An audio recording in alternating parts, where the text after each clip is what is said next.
So we had to build a new jail, and that's the first one that we actually have a photograph of, and that's the one on the far left. In 1928, we built another jail, a new jail, and that's the one in the center. Then in 1981, we moved the jail to the new county administration building. Then in 2005, we built the current jail, and that's the one you see on the right. There's a chapter on our state representatives. And in the book, I take you from constitution to constitution and the changes in the statutes and how representatives were chosen to represent the various counties and various individuals, what their qualifications were, and kind of a historical development of how that works. Now this chart took several years to construct. It was constructed from minutes of the General Assembly, because there's no records of this down in Frankfurt either. I mean, they just didn't keep records. But minutes of the General Assembly, taking the constitutions and analyzing them from one time to another, how the statutes changed, reading the statutes for the last 200-something years, old newspaper articles from Boone County, Northern Kentucky, Cincinnati, Louie, Lexington, historical publications, and I had a lot of assistance from the Legislative Research Commission, especially a lady by the name of Alice Hobson, who just retired last year. So basically what you have is the end of a jigsaw puzzle. Now, 1867 is a strange year for Boone County, and I'm going to mention that year for some reason over the next couple of slides. For the legislatures, what happened was, I had this chart completed, and I'm moving on to other things, and I'm reading a Louisville newspaper from 1867, and it starts talking about the upcoming legislature meeting, and it's got a listing of the brand new legislators that are going to take place, and it's got a guy I never heard of before, a guy by the name of Benjamin Chrysler, and I said, that's got to be wrong. So, doing more research and found out this is what happened. August of 1867, there was an election. He dies on October 11th, 1867. Never takes office. Never listed in any minutes, never listed anywhere. I'd never known if I had ran across this particular newspaper article. Now, the other thing you should notice is the next page. Well, let me go back to this one. Take a look, you'll see that we had a representative representing Boone County and only Boone County for most of the years. Sometimes we shared one with ALton County, and sometimes we shared one with Grant County, depending on how the population flowed over those years. But look what happens in 1991.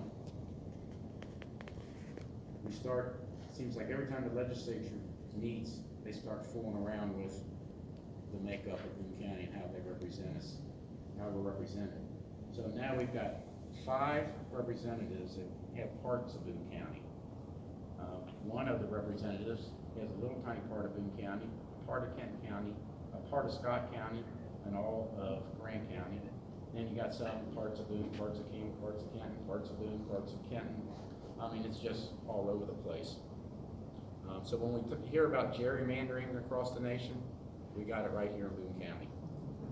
And if you read the Constitution, it says, and every Constitution of Kentucky says this, districts should not divide a county, except where a county may include more than one district. Well, I think what that's meant to do is, if you're entitled to like maybe 2.5, maybe your half is shared with your neighbor until you get good enough to grow enough to get 3. Well, I don't think it meant to start dividing you up into all kinds of numbers, but that is what's happening. When I was working with the Legislative Research Commission, we were doing the minutes, and to do that, we're going back reconstructing when they actually met. So we created a chart of when the General Assembly physically met so we could figure out the minutes. So I actually put that in the book too. Figured we did all that work, we might as well share it with everybody. And this is the map that we have right now. It shows our legislative districts. You'll see right here the 63rd, 66th, and 61st. They're actually parts of much larger counties. We're only a small part of those particular legislative districts. Senators, the technique for creating the Kentucky senators was similar to what I did with the representatives. However, they were much larger areas, so it included a lot more travel in order to do this part of it. And once again, 1867 was a bad year for Boone County. I could not find a senator for 1867 and 1868. I couldn't find one.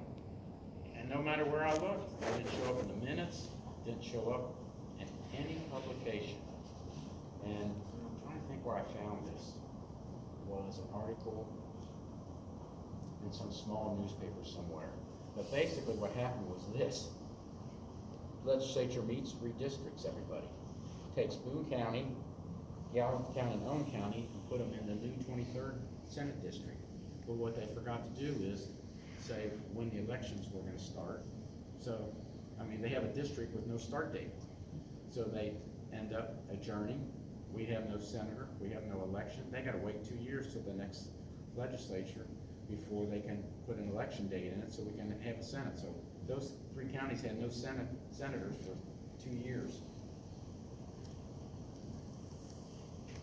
All right, this is our congressman. This one was relatively easy. The Northern Kentucky Encyclopedia had already had done it in there. So I double checked their work and it was pretty much correct except for 1867.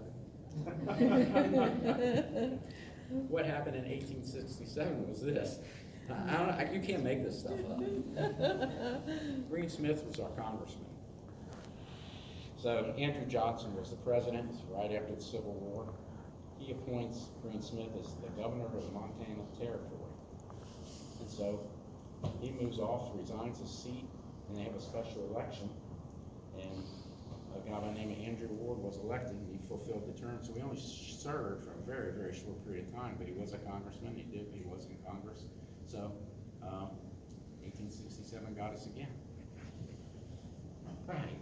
Ed Massey said, okay, we ran out of battery. Ed Massey said, Kentucky Court has 157 biographies and 137 photographs. Serving the law has 271 biographies and 203 photographs. Probably the biggest question I have when I speak or when people read the book is, where the heck do you get all these photographs? So I thought tonight I'd share a few of them with you, just the stories, how you do it, in case you come up with some ideas about the ones I'm missing. What you see is 2 state representatives. Reuben Connor on the left, he served in 1877 as our state rep. Granville Rouse on the right served in 1879. I was about at the end of the book, and I had this pencil drawing of Reuben Connor that had been done by somebody that knew him at the time, and actually put it in the newspaper. I guess back in the days when they couldn't even, you put photographs in the newspapers, but they would do sketches. So I had a sketch. I had nothing on Granville Rouse, and never thought I would. But I'm down in Frankfort, and I'm doing some research. I belong to the Kentucky Historical Society, so they know my face when I'm down there. And I'm trying to find photographs, and I'm picking everybody's brain. And one of the new persons that I had not known says to me, down in the basement, we've got all these old folders with these old photographs and old glass negatives that were given it to us a long time ago and nobody's not done anything with. I said, okay. So then I start worming my way into getting those and finally working my way up to the top. I said, yeah, you can do it, but we got to watch you. You got to wear the linen gloves and do that thing. So they wrote me off on a couple of tables and watched me as we pulling out. These folders are about as big as this table, and they're composites and they're cracked, and some are good, some of them are not. So I start finding them. I end up finding 10 that I wanted that had to do with this book. 8 of them I had pictures of the people, but it was like 20, 30, 40 years later in age, not when they were serving. So what I did was, they wouldn't let me bring the photographer down there. They didn't want to shot with a camera, but they would let me do it with my iPad. So I took pictures of everything I wanted with the iPad, then I took it to my graphic artist and my photographer, Diagrasis Longer, my photographer. He's been in this book and the last book, and Joe Hale was a graphic artist, and he did both these last books. Both of them got awards for doing both these books. Very talented guy. So they worked with him, and I will tell you, these were bad pictures. So it gives you an idea of the quality of work that they do. So I ended up working a deal with the Historical Society where they let me take the 10 photographs. I gave them the restored photographs, and then they reduced their publication fees because their publication fees are pretty heavy. So it worked out, and I ended up getting 10 photographs out of that deal. Joseph Mentor Gregory was a state representative from 1853 to 1855. In 1854, he kind of disappeared. Ended up finding an article in a defunct newspaper that was in Covington at one time.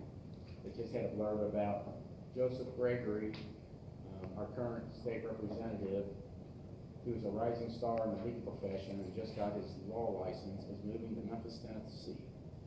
So in 1854, he went to Memphis.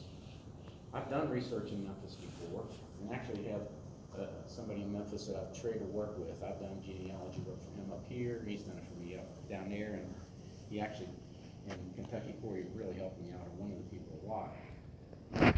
So, but at first I started with the Memphis Bar Association because I knew this guy had started the Memphis Bar Association back in the 1800s. But they didn't have a picture, and they said none existed. So I called this friend, and he went through the Memphis library. They didn't have anything.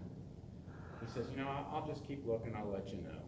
And then, I mean, it's like 3 months later, I get an email from him, says, aha, there's a little tiny newspaper in some university that had it. And he says, nah, I got your picture. And this is what he sent me with the article about him. So, I mean, it can happen if you just don't give up. John Hawkins. This is a typical way that I get the really hard ones to find. John Hawkins was a state representative from 1887 to 1889. 1890, he moved to Illinois. So, basically, what I do in a lot of cases is I'll run the census records first and start tracking down and create a family tree for somebody. And then start looking for obituaries, you know, wherever state you are. Sometimes if you can find the newspapers, and they had newspapers at that time, you can get obituaries, and you can start tracking families and whatever. So I finally tracked down a guy in Illinois who was a great-grandson. I was pretty sure he was a great-grandson, and actually was an assistant attorney general for the state of Illinois. So I called down the attorney general's office and asked for him, and said he is retired. So I said, well, this is who I am, this is what I'm asking, can I have his phone number, address? No, you can't. I said, okay, how about I send you a letter, and you send it to him? I said, we can do that. So that's what I did. So a month later, he calls me, and he's pretty intrigued. And so I said, let me email you what I've got on your great-grandfather, and I said, see if you're willing to help me. So I sent him everything I had. He called back and says, I'm in. So basically, he says, I have no pictures, but I know I had a great-aunt in Arkansas who was kind of the family genealogist. She's not alive, but let me see if I can find those cousins and track them down, see what they got. I said, okay. So he calls me back about a month later and says, they don't have anything, but they think that our third or fourth or fifth cousin in Denver, Colorado might have something. So I said, do you have any phone numbers? No, I can give you a last name, Hawkins. I said, well, if it's two, you know, if they're two females, they're probably married by now. Well, that's probably true, but that's all I can do for you. So I get the Denver, Colorado phone book and start calling Hawkins. And I'm leaving messages, whatever. And one day, a lady by the name of Pamela Hawkins calls me and says, you left a message on my telephone answering machine. And I looked her up. She was like a CEO of some big company. And she says, yeah, I think I am a great-granddaughter. She says, you know, I don't know much about my family history. I said, well, let me send you what I got and see if you want to help me. I sent it to her. She says, man, my granddaughter loves this stuff. And she called me back. She says, I'm in. What do you need? What are you going to try to do? I said, I need a picture. She says, well, my mom did some kind of genealogy work. I said, well, my mom's dead. But somewhere in the storage, she had a pillowcase with a bunch of pictures in it. So I said, well, you check that out and look for it for me. Well, she calls me back and says, no, there's no John Hawkins in there. I said, well, how about reading me with what pictures you have, what's written on it? So she goes starts reading. He says, I got this man and woman and this child, and it says Mabel Hawkins. I said, that's good, because their oldest daughter was the name Mabel. I said, so let's see if you can find any more female pictures we can match up to the picture you have. So the mom on that picture, and it said Mabel, mom and dad. So she found mom on another picture with a name, which is the same name as the wife of him. So I knew I had the right guy, so we ended up matching his picture to that one. So that's how we got that one. Wow. All right. Good detention. Jeremiah Lillard. This is my favorite. All right. So I'm writing a Kentucky court, and Owen County was a part of the Boone County Circuit Court system for many, many years. And when I was circuit judge, a retired judge from there was a senior judge doing some work here. So I was trying to find photographs, and I knew Owen County it's about 20 feet high in that courtroom. It's an old courtroom, and on the very top row is a row of pictures. So I asked him, I said, can you get somebody to look at those pictures and tell me what the names are? And there's only 2 of them that had names on it. And one of them I needed, so I ended up being able to borrow that and get it shot or whatever. So he says, the rest of them don't have the names on them. So I'm doing this book, and I'm down in Owen County because I'm looking for a person by the name of James Harvey. He was their county judge in Owen County and served as a senator that included Boone County in his Senate district. So I'm doing the research at Owen County Library. I go over to the Historical Society. They're trying to help me find an old newspaper article. And in one of the newspaper articles says on his death that the members of our association had a portrait done of him and hung it at the courthouse. Something that's got to be in that courthouse. So I go there, and it's not hanging anywhere. So I'm at home, and I think Candy and I were talking, and I said, I'm going down to Owen County and see if I can get them to let me take that off the courthouse up there and look at them. So I drive down there the next morning, and I go into the clerk's office and said, I would like to take those pictures down off the courtroom and take a look at the back of them. And they said, I can't give you permission to do that. I said, okay, who can?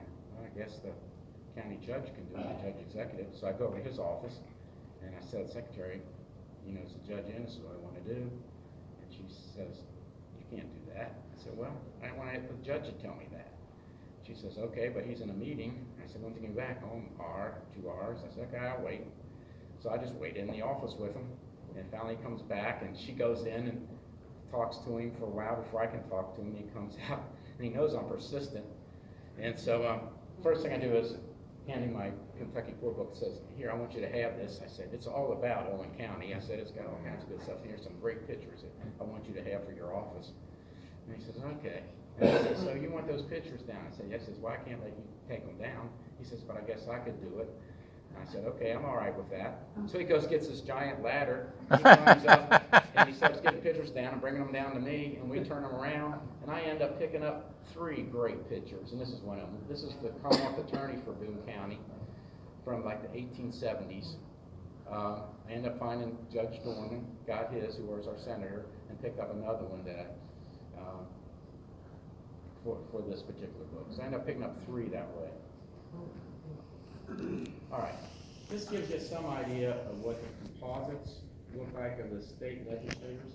The reason why I got this, I actually put this in the book. This is the 1881-1882 General Assembly. Our state rep, James Walton, is on here somewhere. I don't know where. Okay. Generally, the legislators got a copy of this when when it was made. They were given one of these. And I've run into families who actually still have these hanging in their homes. And with it came the names of the people who were on it. It just wasn't attached to it. It was a separate list. Somebody might have that out there. Now, the other thing is, I know from doing this over the years, is there's probably a Walton family that has that picture in their file somewhere.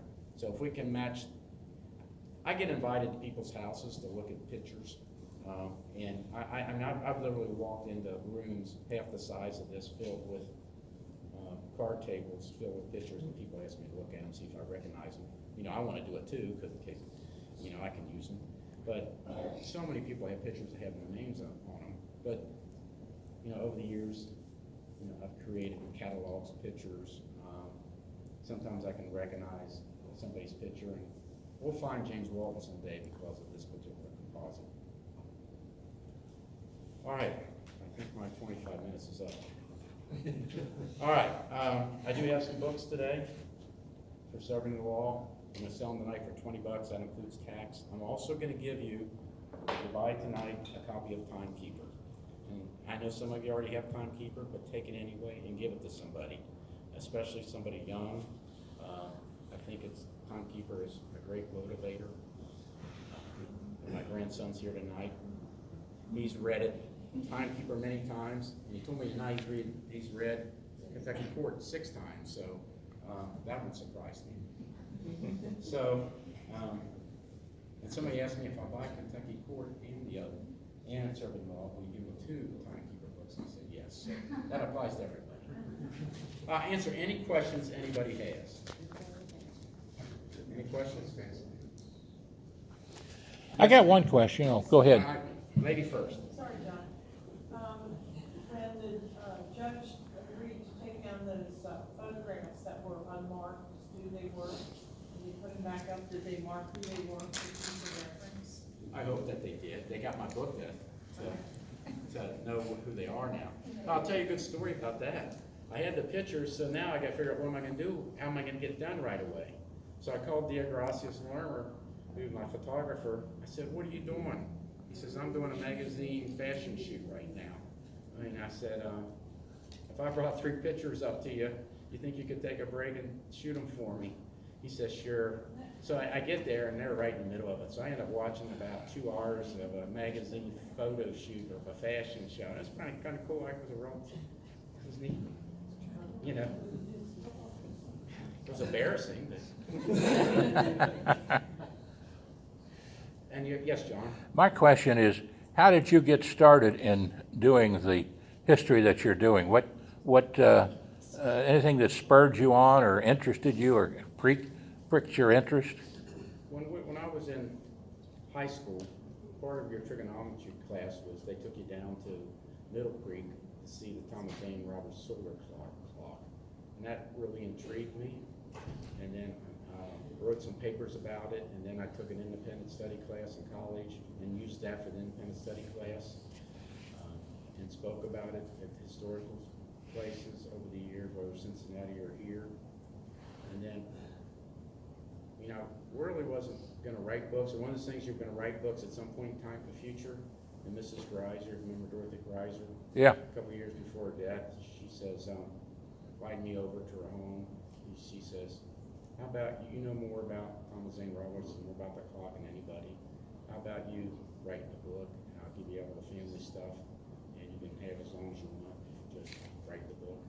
I said, "Okay, I'll do it." And so I had all that stuff for a long time. Now it's all over to Heritage Bank on display. But that's how I kind of got started and started liking it, I guess. Well, you know, I was surprised when I was circuit judge. I was probably a circuit judge for about 2 months when a newspaper reporter called me and said, "Do you know what years Bill McAvoy was county attorney and what year so-and-so was a judge?" I said, "No, but probably easy to find." So I called. There are no records. Nobody's ever done them. I mean, that's like with state representatives and the state senators. You think somebody would keep a list or something? Yeah. But they didn't. You know, what I've been doing is kind of breaking new ground. Absolutely. Very important ground. Yes, sir. How far back do these collage pictures like the one you have up there right now go? Well, that's a good debate. They were trying to tell me, there's one that historians at the Silver Society says 1863. If it's not 1863, it may be 1865. I'm not positive. Somebody wrote the note on it, 1863, but it wasn't the original note. But you will see some of the people are in Civil War uniforms in that composite. So it's probably 1863, 1865 were the first. And some of these were done in glass negatives at that point in time, so, I mean, it was kind of cutting edge stuff that they were doing down in Frankfurt. What's the most surprising thing you've ever found in all your research, if you have a thing that's just took you by total surprise? Besides 1867. Yeah, I guess the fact that the legislature would go 2 years without a senator and not think anything about it. I mean, it's pretty crazy, isn't it? You know, I guess